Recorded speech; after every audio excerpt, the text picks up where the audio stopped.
Fala galera, beleza? Aqui quem fala é o Eduardo e sejam bem-vindos a mais um vídeo. Hoje eu tô aqui para falar um pouquinho de Atlético Goianiense e Vasco, confronto que vai valer pela partida de ida das oitavas de final da Copa do Brasil e que vai ser disputada lá no estádio Antônio Ascioli, em Goiânia. Essa partida vai ser talvez a partida mais importante do ano do Vasco até aqui, isso falas do próprio Rafael Paiva. Então vamos dar uma olhada no que a gente pode esperar desse Vasco e também desse Atlético Goianiense para essa partida de hoje. Vamos nessa. How's man talk about pressure? I don't feel pressure. Send a text on the chat line, give out some testers, then back to my leisure. Bom, a gente estava falando de um Atlético Goianiense que nas últimas 11 partidas venceu apenas uma, então o momento é péssimo. Sob o comando do atual técnico, o Wagner Mancini, esse time ainda não conseguiu vencer. São, se eu não me engano, 5 partidas dele no comando da equipe e ele de fato não conseguiu trazer a vitória para casa. O Atlético esteve aqui no Rio de Janeiro no último domingo enfrentando o rival Flamengo. Eu pude estar lá presencialmente para acompanhar a partida a trabalho e pude notar um Atlético extremamente inefetivo. Tudo bem que o parâmetro do Flamengo, a qualidade que o time tem, a gente sabe que até é um pouco desonesto, mas fato é que o Atlético não mostrou nenhuma virtude, não mostrou nenhuma qualidade que pudesse ser explorada, mas também é verdade que o Atlético vinha muito desfalcado para essa partida, não podia contar ali com três jogadores muito importantes que eu vou mencionar aqui daqui a pouco naquela listagem de retornos, mas a minha visão inicial sobre esse time é de uma equipe que não pretende trazer muito trabalho ao Vasco. E aí não desrespeitando ninguém, nenhum atleta, mas trabalho do Wagner Mancini não vem dando os frutos que talvez ele espere. E acho que é seguro dizer que o Vasco é favorito para esse confronto. O Atlético, como eu falei, teve desfalques na última partida e esses desfalques vão retornar. Então é o caso do lateral esquerdo Guilherme Romão, do meia Alejo Cruz e do atacante Emiliano Rodrigues, que para quem não conhece é irmão do Luciano Rodrigues, que foi anunciado no Bahia há poucos dias, né? Então a tendência é que ele enfrente o Vasco, será um confronto interessante de se ver.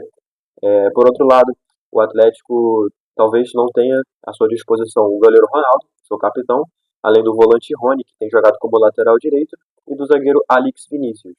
O Ronaldo e o Rony são dúvidas por conta de questões físicas, já o Alex Vinícius é uma quase certeza, também por questões físicas. Os três começaram a sentir dores após a partida contra o Flamengo, como eu mencionei há pouco. Pelo lado do Vasco, enfim, a expectativa é de um time parecido com aquele que foi a campo contra o Grêmio no último domingo, mas algumas coisas chamam a atenção e tem mais a ver com o banco de reservas do que com o time titular, né? Então eu fiz aqui a contagem de jogadores que ficaram de fora dessa relação do Rafael Paiva para essa partida, e são eles o Zé Gabriel, o Rossi, Galdames, Praxedes, Serginho e Leandrinho. Claro que motivos diferentes. O Leandrinho, por exemplo, é um cria da base e definitivamente não está fora dos planos do time da temporada, isso nem entra em cogitação.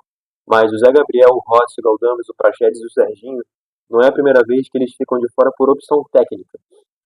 Então acho que é seguro dizer que, enfim, talvez o destino deles com a camisa do Vasco esteja chegando ao seu final. O Zé Gabriel chegou a jogar recentemente, o Praxedes também, mas não agradaram o torcedor e certamente também não o treinador, né? Então acho que é seguro dizer que, no mínimo, está sendo repensada essa estadia deles no elenco. Outra coisa que me chama a atenção em relação ao Souza. Souza volta a ser relacionado. Segunda partida do Souza sendo relacionado pelo Vasco. Enfim, Zé Gabriel ficando fora, o Souza indo, parece um recado indireto de quem que vai ter continuidade nesse elenco do Vasco para a posição de volante. Outros pontos a gente pode trazer, mas a princípio eu pensei em destacar essas ausências e, claro, aquelas que a gente já tem visto há algum tempo. João Vitor, Paulinho e Jair, os três lesionados. A lesão do João Vitor é um tempo menor de recuperação, a tendência é de que seja. O Vasco nunca divulga tempo de recuperação, mas especialistas dizem que até o confronto contra o Fluminense, que vai ser no próximo dia 10 de agosto, o João Vitor já esteja de volta. Já no caso de Paulinho e de Jair, a tendência é de que só lá para outubro, lá para o final da temporada, fazerem ali só algumas partidas até antes do fim do ano para, enfim, não passarem batido, mas não contamos com eles para a temporada, isso é fato. E aí, a gente fala também dos retornos do Vasco, na verdade só um, né, em relação à última partida, que é o Adson, ponta direita, que, segundo o próprio Rafael Paiva na coletiva contra o Grêmio após a partida, foi poupado para essa partida contra o Grêmio para que pudesse chegar em plena forma para esse jogo contra o Atlético Goianiense.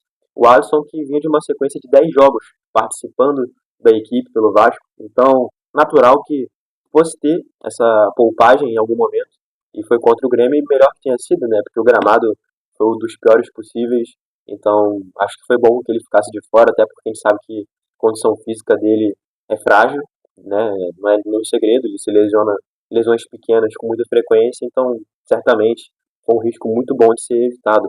E aí, falando da expectativa desse time, né? A expectativa é de que Coutinho mantenha-se titular pela segunda partida seguida, faça a sua terceira partida pelo Vasco nesse retorno. Ele que fez a sua reestreia contra o Atlético Mineiro lá em Belo Horizonte, vindo do banco, e a sua estreia como titular contra o Grêmio lá na Arena Condá em Chapecó, já jogando, né, no time inicial. Ou por outro lado, o Payet, a tendência é de que siga no time reserva, podendo entrar no segundo tempo. Eu vejo com bons olhos, afinal, o Coutinho, a tendência é de que não jogue os 90 minutos, e o Payet não se mostra ainda em plena condição física contra o Grêmio. Tudo bem que há o contexto do gramado e tal, mas não mostrou que está 100% ainda. A gente sabe que a condição física do Payet não é das melhores, não tem sido das melhores, natural que não seja, né? São 37 anos de idade, então, enfim. Então acho que podendo ter o Coutinho titular, o Payet entrando no segundo tempo, é o melhor para todo mundo. Nenhum deles fica muito exigido fisicamente. A gente sabe da qualidade dos dois, não é nenhum mistério. Na defesa, uma dúvida, que é o zagueiro Maicon, sentiu dores após a partida contra o Grêmio. O Rafael Paiva relatou isso na coletiva de imprensa. Ele chegou a treinar com a equipe normalmente, mas ainda é uma dúvida. Pode ser que Robert Rojas, paraguaio, seja o titular ao lado do Léo na zaga. E aí, com isso, o time provável do Vasco, segundo o Globo Esporte, que sempre acompanha os treinos, então traz sempre uma coisa bem próxima da realidade, é com Léo Jardim, logicamente, Paulo Henrique, Maicon, Léo, Lucas Piton, Matheus Carvalho, Hugo Moura, Felipe Coutinho, Adson na direita, David na esquerda e Verratti como centroavante. A dupla de volantes, Matheus Carvalho e Hugo Moura, tem me agradado muito. Legal que ela permaneça. Mas, infelizmente, para a próxima partida contra o Bragantino pelo Campeonato Brasileiro, não estará disponível, assim como o Paulo Henrique. Os três ficaram suspensos por conta do amarelo recebido contra o Grêmio, mas para o confronto de Copa do Brasil estão à disposição. Então, seguro dizer que dentre as peças que a gente tem em mãos para esse elenco atualmente, desconsiderando as lesões do Jair e do Paulinho, que são uma temporada inteira, e do João Vitor também, é o melhor time possível. Acho que o Rafael Paiva entendeu isso muito bem, eu concordo com ele. O Payet ainda não está em boa forma, então não diria que ele titular seria parte do melhor time possível, tá? Tô falando levando em conta a forma dos atletas, enfim, lógico que todo mundo em boa forma, o Payet tem que ser titular, não tem como evitar. Enfim. E aí, falamos aqui do time, falamos do adversário, temos que falar também do que acontece fora do campo, né? Houve uma confusão pela venda de ingressos para a torcida do Vasco, que vai ser visitante. E é legal relatar também, né, o contexto para tanto burburinho em cima disso, né? Porque o Atlético Goianiense e o Vasco se enfrentaram pelo Campeonato Brasileiro há 3 partidas, no mesmo lugar, né, no Antônio Ascioli, lá em Goiânia, e o Atlético Goianiense liberou um setor extra para a torcida do Vasco. Assim, financeiramente eu acredito que tenha valido a pena, porque lotou esse setor extra, né? Foram mais de 4 mil vascaínos no estádio, que comporta, se eu não me engano, algo em torno de 20 a 30 mil pessoas. Então, número bom. Só que gerou muito problema com a torcida do Atlético. Reclamou muito com o presidente Adson Batista de estar abrindo as pernas para a torcida do Vasco. E aí a resposta veio da pior forma possível, da forma que eu acho mais imprudente possível, que eles fizeram a pior complicação possível na venda de ingressos para o Vasco. Para começar aqui, não liberaram meia entrada na venda online, só liberaram a inteira, e a inteira com uma taxa abusiva. A inteira em si é R$ 300 e a taxa fazia chegar a 350, quase R$ 400. Então só por aí já, né? Presencialmente, a meia entrada esgotou em 2 horas, ou seja, disponibilizaram pouca meia entrada. E isso, falando sinceramente, é até contra a lei, mas eu não vou entrar nesse mérito porque a gente sabe como é que o futebol no Brasil funciona. Outra coisa, iniciaram a venda depois das 72 horas de antecedência, que é exigido por lei. Outra lei que eles infringiram. Você é obrigado a iniciar a venda de ingressos 72 horas antes, no mínimo 72 horas antes do início do evento em questão, no caso a partida, e o Atlético Goianiense não fez dessa forma, colocou para iniciar 48 horas antes. O Adson Batista chegou a falar com a Atenção Vascaínos, canal do YouTube, né, que todo mundo conhece, indicando que isso foi para evitar os cambistas, né, ter começado a venda depois. Eu volto a dizer, é contra a lei, isso não é minha opinião, não é o que eu acho, é contra a lei. Mas a gente sabe como é que o futebol funciona, né? Mais uma coisa positiva que o Adson falou é que o setor do Vasco está esgotado para essa partida, então acho que, enfim, até eles complicando a vida da torcida, a gente faz o nosso papel, não tem como evitar, né? E outro ponto positivo, não do Adson, mas do estádio em si, é que o gramado está em ótima qualidade. Repórteres que cobrem o Vasco estiveram lá ontem, né? na terça-feira, dia 30, e puderam pegar imagens do gramado. O gramado mostra-se em boa qualidade, não tem previsão de chuva, mas mesmo que tenha, o gramado parece ter uma boa drenagem. Então, pela primeira vez em 3 partidas, a gente vai ter um gramado bom para jogar futebol, né? Não vai ser um pasto, como foi contra o Atlético Mineiro, e nenhum pântano, como foi contra o Grêmio.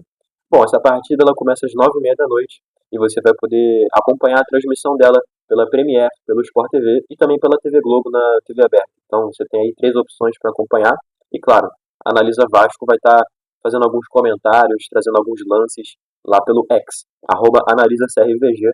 Não deixe de seguir a gente por lá também, porque nesses momentos de jogo a gente sempre faz ali uma cobertura em tempo real. Enfim, eu fico por aqui. Espero que volte aqui para falar de uma vitória. O último jogo eu nem fiz o pós-jogo, fiquei muito irritado com a circunstância, evitei falar, porque com certeza eu não conseguiria falar do futebol, que é o intuito aqui desse canal, então eu deixei passar. Espero poder voltar aqui para falar sobre futebol e analisar essa partida, de preferência uma vitória, para a gente poder começar com o pé direito. E vale destacar que é o confronto de ida e a volta está prevista para acontecer na próxima quarta-feira, aqui no Rio de Janeiro, em São Januário. Não lembro agora de cabeça o horário, mas enfim, precisamos vencer, ou pelo menos garantir um empate favorável agora na ida, para na volta não ter muita dor de cabeça e poder, pela primeira vez nessa Copa do Brasil, passar com tranquilidade, né? Todas as fases até aqui foram de tensão pura. E um recorde interessante também que pode ser quebrado negativamente, um recorde, claro. O Vasco não avança às quartas de final da Copa do Brasil desde 2015, quando passou do Flamengo nas oitavas e foi eliminado para o São Paulo nas quartas. Então, enfim, tem muita coisa em jogo. Essa partida é muito grande e a gente espera que o Vasco vá bem. Fico por aqui. Forte abraço a todos e até a próxima.